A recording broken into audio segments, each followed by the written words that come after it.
So, Harry Ford is with the Mariners in Arlington. If he is indeed added to the 26-man roster today, how's that going to work? We'll talk about that and then grade your trades here on Fan Fiction Friday. Colby, hit it.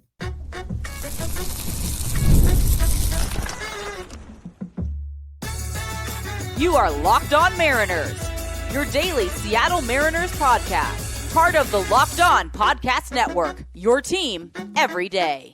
Ahoy, sailors. It is Friday, June 27th, 2025. This is Teddy Gonzalez and Colby Patnode for the Locked On Mariners podcast, part of the Locked On Podcast Network, your team every day. This episode is brought to you by Game Time. Download the Game Time app, create an account, and use the promo code Locked On MLB. That's LOCKEDON MLB for $20 off your first purchase. And as always, if you want to hear from me and Colby even more and help support the show, you can check out our Patreon. All you have to do to check that out is click the link in the description of this episode.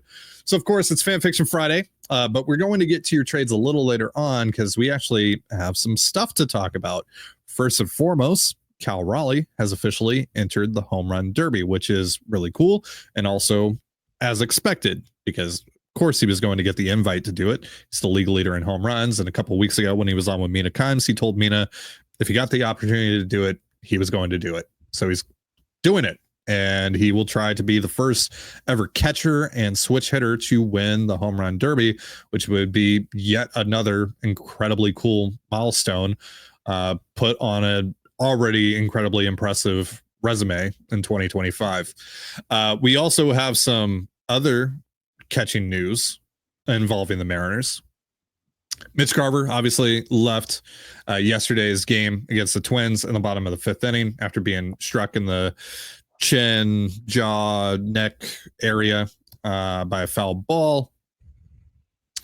Cal wound up having to catch about half a game that he wasn't supposed to, which includes a 39 pitch, 8-run inning thrown by Zach Pop. I assume we're going to get a roster move involving Zach Pop today, but that pales in comparison to the other roster move that the Mariners might make maybe by the time that you're watching this. So Harry Ford, one of the Mariners' top prospects, their top catching prospect, was scratched from the Rainiers lineup right before their game against Round Rock, which is only a couple of hours away from Arlington, where the Mariners are going to be playing, of course, this weekend. So that obviously sent up some signals in light of Garver's injury. So I reached out to Harry's dad, who's been a longtime supporter of the show. Shout out to Alan. He's supported us even before we started Locked On. He supported the Patreon, all that. So shout out to him. So I reached out to him. I was like, hey, is this happening? Did he get called up? He was like, yes, he did. So I put that out there. And then a little bit after that, Daniel Kramer and Adam Jude, and I think Shannon Dreher all reported that for now, Ford's going to be on the taxi squad until the team determines what's going on with Garver, because we don't know yet exactly what the severity of Garver's injury is. The expectation was that they were going to do more tests on him once they got to Arlington. I assume that is happening right now as we're speaking. That's about to happen, or that has already happened. And then they're going to make a decision there. But because Cal caught half a game that he wasn't supposed to yesterday, Cal's not going to catch tonight. So they need either Garver to catch or someone else to catch tonight. And so my understanding is if Garver is deemed unable to go, they're going to place Garver on the IL and add Harry Ford to the 40 and 26-man rosters.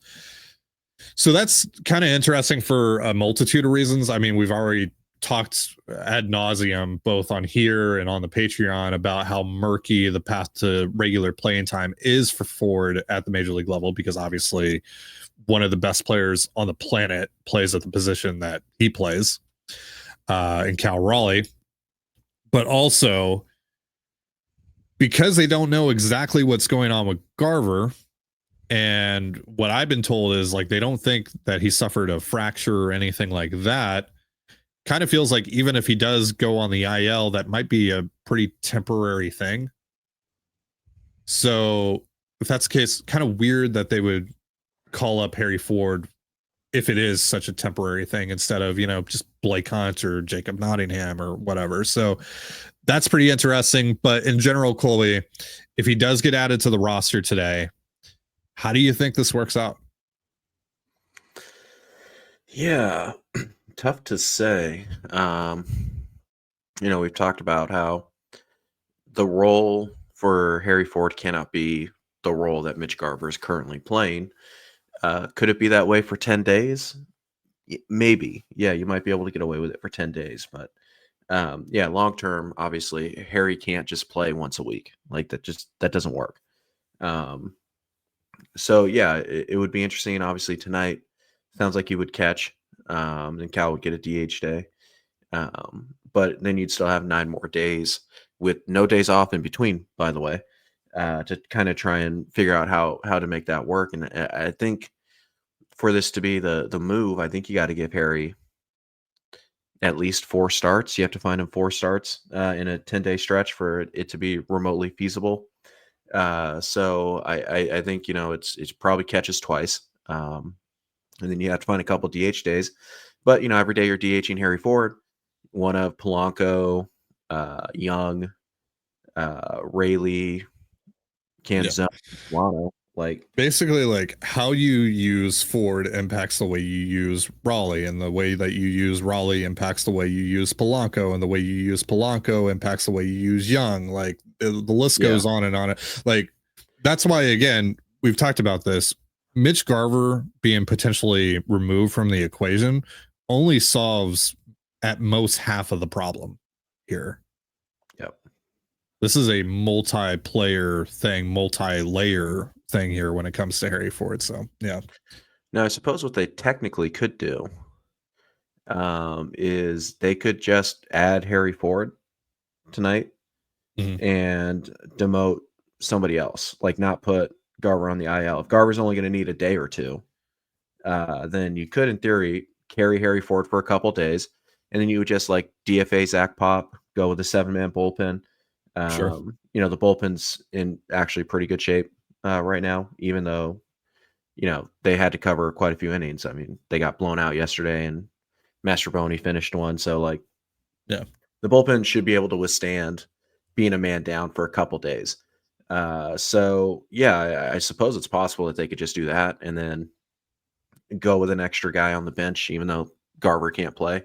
And then they could just send down Harry in a couple days and then just bring up the reliever that they were going to bring up to replace Pop anyways. So they could do something like that. I think that's the only way they would do it without Garver going on the IL. Because again, if you send somebody down, they have to stay down for at least 10 days unless there's an injury. So if it's, let's call up Harry Ford and we'll send down Miles Mastrobuoni, it's like, okay, but you won't have him back for 10 days. Like you'd have to, and you might be able to do that because you might be able to send down Mastrobuoni and then be like, okay, Harry, now you're going back down and we're going to call up Leo Rivas for, the rest of the week. And then we'll make that swap again. So there are some other avenues that you could do here to get Harry on the roster without putting Garver on the IL. But it does seem like the simplest thing to do would be to, if Harry is coming up, then you need to just put Garver on the IL, give him 10 days anyways, not the end of the world for a vet like him. And then it comes to, how do I get Harry in 10 days? How do I get him? I don't know, probably 20, 25 at bats, something like that. It seems fair. And, but yeah, you're taking at bats away from somebody else, which isn't a big deal if you're just doing it. Like if Jorge Polanco gets a day off in the next 10 days because Harry Ford needs to DH, fine. And then Cole Young can get a day off because Harry Ford needs to DH, and Polanco can play second that day, fine. Like it's not a big deal for Harry to take at bats away from, guys who are hitting okay right now one day over the next 10. So it's not the end of the world, but again, you can't just have him catch and then sit on the bench until you need him to catch again. That's just not great. You're not doing him any favors. No. Again, if we get to the point where, maybe the AAA season is almost over or it's over and you want to give him more reps, then you can just add him as basically strictly a backup catcher in September. You can do that. That's totally fine if you want to do that. But while there's just so many opportunities left for him to have in AAA, if you're not going to be willing to give him regular playing time at the major league level, you need to keep him in AAA. So it's going to be interesting to see kind of how they maneuver this. I assume though, because they are making the call to him and not Nottingham, or how they have some sort of plan in place here to make that happen. There are going to be at least a couple of games here over the next week or so where it's pretty obvious that he's going to be in the lineup. Again, this is assuming that he is added to the roster today. But July 2nd, they're supposed to face Royals rookie left-hander Noah Cameron. And then a couple days later, they're going to face Pirates lefty Bailey Falter. So I assume on those nights, he'll DH or catch, and Cal will do the other. And probably Cole Young just gets the night off and Polo plays second. Though that aspect isn't super important, but that's probably like we're at very least going to see Harry Ford play in those games if he is added to the roster. But he needs to play more than that. If you're going to make this move, he needs to start against some righties. Like he should be in the lineup almost every day during his duration on the major league roster, however long that may be. Because even if this is a temporary thing, you don't want to impede the momentum that he's built down in AAA and suddenly have him only play once or twice for, the span of 10 days or so. So going to be really fascinated to see how they maneuver that. But also, on the flip side of this, we know how wildly inconsistent this Mariners offense has been. And, watching this offense continue to do what it's done while Harry is down in AAA, slashing 311, 400, whatever it is, his on base percentage and like a 460 slugging percentage here. I'll get the slash line. Yeah. 311, 426, 469. Like while he's doing that, like that's been tough to ignore, also while he's running a 17% strikeout rate and a 15.5% walk rate. Now, of course, Cole Young hasn't been fantastic at the plate though. Over his last, couple of weeks, he's been well over 100 WRC plus. Ben Williamson has obviously had some moments, but overall I think his WRC plus is in the 70s. 77. Yeah. So like there's no guarantee whatsoever that Harry Ford is going to come up and he's just going to hit the way that he has down in AAA. None whatsoever. But again, this offense could use some help. Harry Ford is producing at a very, very high rate right now in AAA. He's smoking the ball. He's answered some questions about the over the wall pop, though, it's in the PCL, but still. And he's getting on base a ton. Yeah. I mean, like at least Williamson and Young have brought some kind of element of like contact and athleticism to the bottom of the lineup. Like Young's over the last couple weeks. I don't know how yesterday factored into this, but he was hitting like 340 over his last 14 games. But it's just a lot of, like CNI singles. Like he's not driving the baseball, but he's still finding a way to contribute. And Ben Williamson, when he's on, he's just flipping singles into right field and he's finding a way to contribute. And obviously they're more athletic, so they're better base runners and better defenders than what they were having out there, at the beginning of the year. And Harry can do some of that stuff as well. It's just because he can only catch or DH. Like the Mariners are not going to give him a first base glove in his major league debut and be like, figure it out. They're not going to be like, hey, go play left field today. Like that's not going to happen. It is catching or DHing. And that makes things more difficult to get him regular playing time. So we'll see how they want to handle it. But again, I think if it's a short-term thing, and it sounds like it is, it doesn't sound like Garver's, would have to even, it doesn't sound like Garver is likely to even need an IL stint at all, but they might just have to do that. We'll see how they handle that. But for a short stint, like 10 days or so, it's not as important as if you were just going to call him up in June and DFA Garver and be like, yeah, he's the backup catcher now. Like, no. But for 10 days, you could find a way to get him 3 or 4 starts without it crushing you. All right. So it's Fan Fiction Friday. Like I said, we're going to get into your trades in just a moment. But first, a reminder, this episode of the Locked On Mariners podcast is once again brought to you by Game Time. Have you ever decided at the last minute to head to a Mariners game, either by yourself or with friends or family? Maybe it's game day and suddenly you realize I want to be in the stands. Well, that's exactly where Game Time comes in. It's the easiest way to grab last-minute tickets without the stress.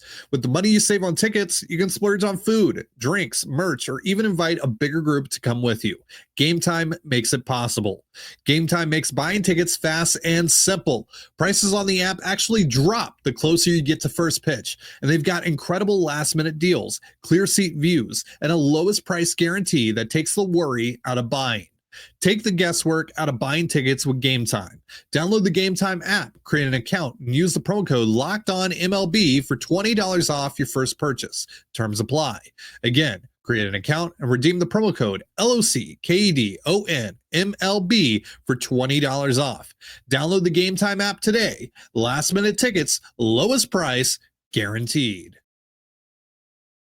And you're listening to the Locked On Mariners podcast. For instant reactions following every Mariners game, be sure to tune into the Mariners postcast with Anderson Hurst and Christopher Crawford, available on both the Locked On Mariners YouTube and podcast feeds.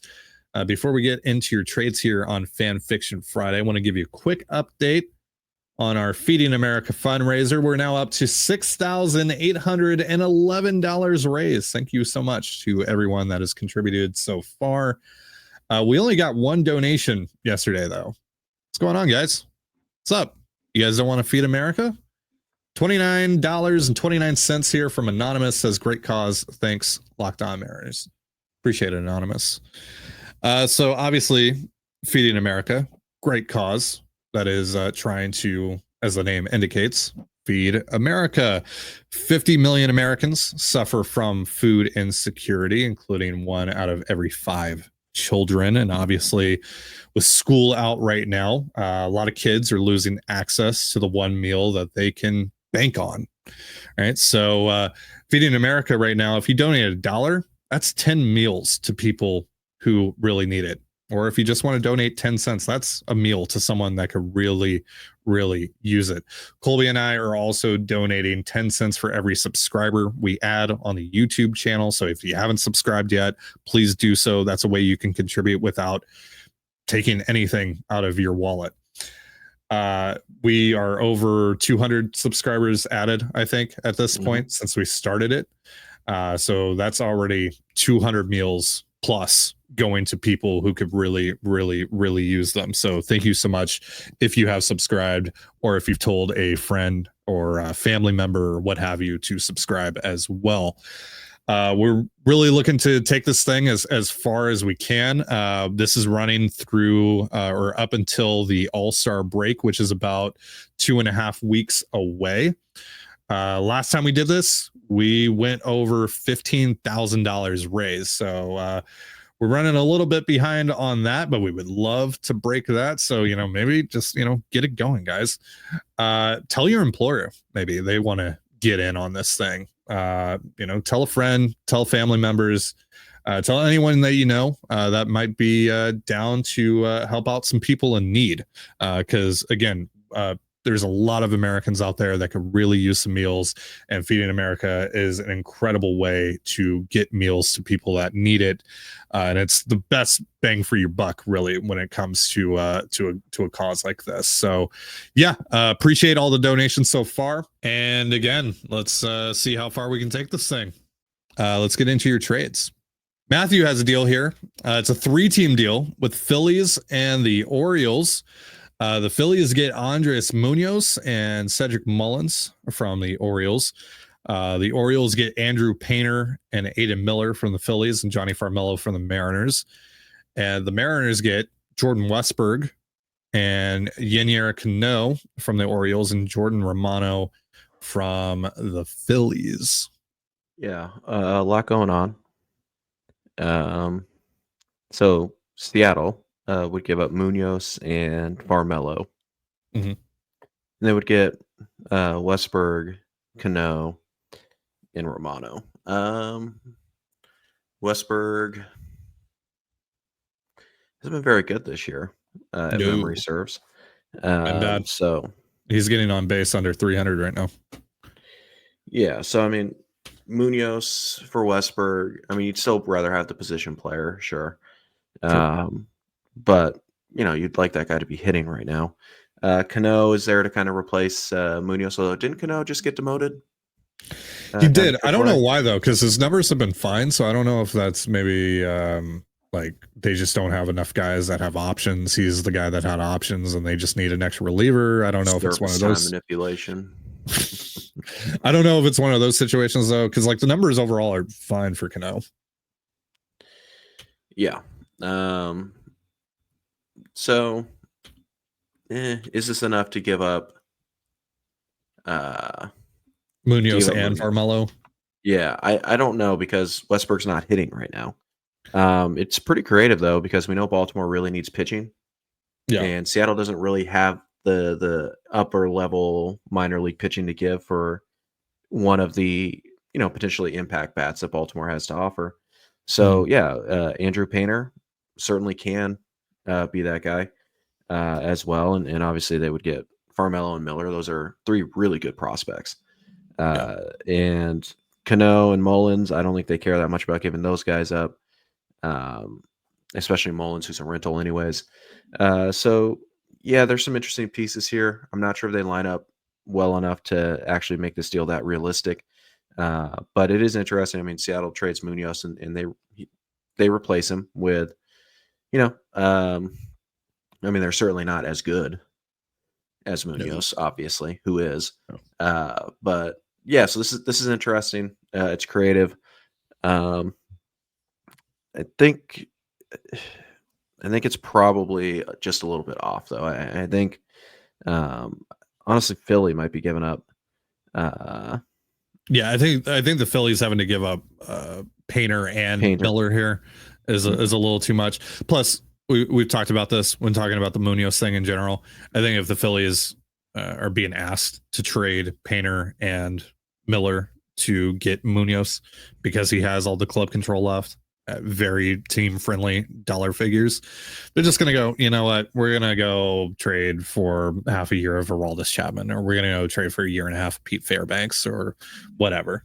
Right. Yeah. And not have to give up Andrew Painter or Aiden Miller for any of those guys, most likely. So, yeah, I mean, again, they definitely need back end bullpen help in the worst way, but I think they can do that without giving up both Painter and Miller. So, yeah, I think Philly probably balks at this, and I don't know if this is enough for Seattle to move Munoz. No, I think this is a trade the Mariners would do, and the Mariners would be more willing to entertain, I should say, during the off season than mid season because of how bad Westberg has been this year. Yeah, I think so. So yeah, I mean, like I'll give it a 50. Like I don't think the valuation's terrible. Sure. I just don't see that this deal as being all that likely, but it is creative, and obviously 3-team deals get a little bit of a leeway there on realism, just because they're really hard to do. So I think this is solid, but I don't think it gets it done. Yeah, agreed. I'm gonna go 45 for the creativity, but I think it's kind of DOA because of the Phillies aspect of it, and I just don't think the Mariners are going to be willing to entertain it either. Our friend Isaac submitted a deal here with the Braves. Ooh, shooting high here. George Kirby, Luke Raley, Johnny Farmelo, and Jeter Martinez to the Atlanta Braves for Ronald Acuña Jr., Isel Iglesias, and $8 million in cash. I assume the $8 million in cash is to cover Iglesias's money. Because he's making like, what, 15 this year? 16? Something like that. So that's actually probably a little bit more than what the prorated money is going to be on him, but whatever. So yeah. You think this gets it done for Acuña? I don't know. No. Yeah. No. Acuña's locked into that really good deal right now too. He's also like the best hitter on the planet right now. Right. So I think the Braves are willing to live with some of the,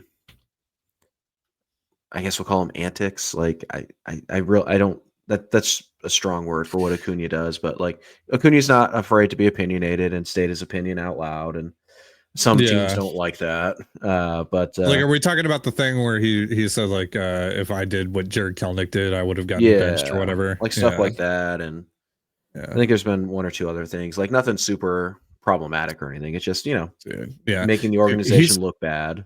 He's played only 31 games this year since coming back off of his second ACL tear, With like and 3 wins. he's been worth 2.2 F4. Yeah. He's slashing 369, 485, 658. Yeah. He's a monster. He's also, like I said, he's also locked in for like the next 5-6 years, right? Like he's got his deal already. I don't think that you can put together a package that would force Acuña to be put on the table even. I think you can, but I think it involves either Julio or Cal Raleigh. Like I said, you can't even put together a package that would. Yeah, he's got 4 years left, by the way, which includes 2 club options. Yeah, and George has got 3 years left. Like, I don't know, maybe because of the injury history, and maybe because some of the off the field, which I'm saying in air quotes, stuff. Maybe George is like enticing to Atlanta, but Rayleigh, Farmelo, I don't think that you can. I don't think you can get the Braves to move Acuña Jr. right now. So for that reason, it's like, I don't know, probably a 40. But like, if the Braves were willing to do it, if they were willing to like trade Acuña, would I float George Kirby all day, every day? Like, without question. Like, I would do this if I were Seattle. Atlanta's not doing it. Oh yeah. I don't. I'm doing this in a heartbeat. If I'm Mariners, like, yeah, I'm cackling as I do it too. Yeah. Like, screw it. I'll live with Logan Evans for 2 months if it means I have Ronald Acuña for the next 4 years. Yeah. So yeah, I think hats off for taking the big swing here.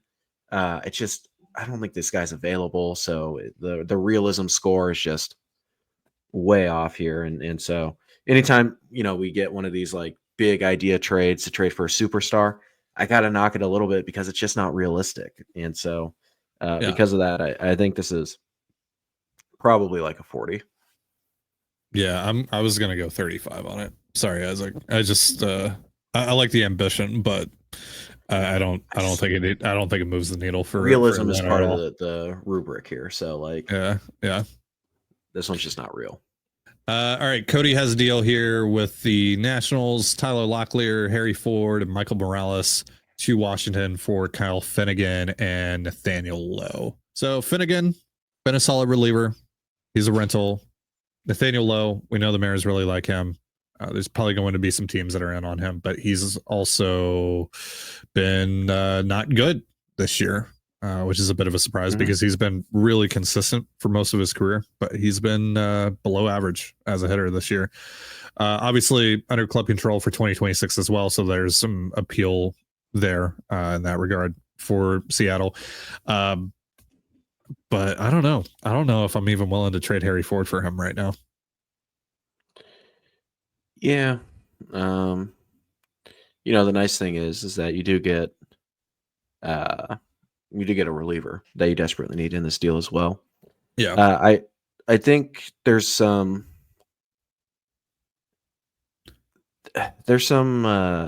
what's the word I'm looking for here? Confusion on what the trade value of Harry Ford is, which makes sense. We've talked about this a lot. He's a very polarizing prospect. But like,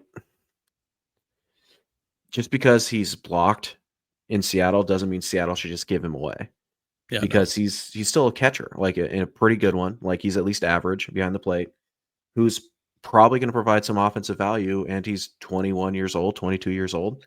Like, that is really valuable. And like, I think you would get the Rays to value him a lot higher than this.